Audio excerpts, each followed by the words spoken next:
রাধে রাধে। কোনো মানুষ টাকা পয়সা দিয়ে সাহায্য করে, কোনো মানুষ তার মূল্যবান সময় অন্য মানুষকে সময় দিয়ে তাকে সাহায্য করে।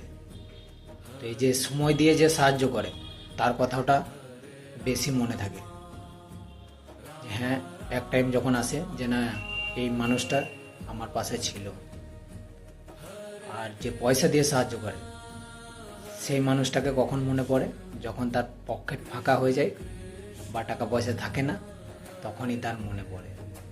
তবে এই দুটোর মধ্যে হলো যে সময় দিয়ে ভালোবেসে তার পাশে ছিল, তার দামটা বেশি। আর টাকা পয়সা দিয়ে যখন সাহায্য করে কাউকে, এর মূল্য কিন্তু কিছুই নেই। সময়ের মূল্য হচ্ছে বহুত গুণ বৃদ্ধি পায়। আর সময়ের সাথে সাথে মানুষ সেই সময়টা তারও আসে, তাই মনে রাখতে পারে। রাধে রাধে। এটাই হলো সত্য কথা।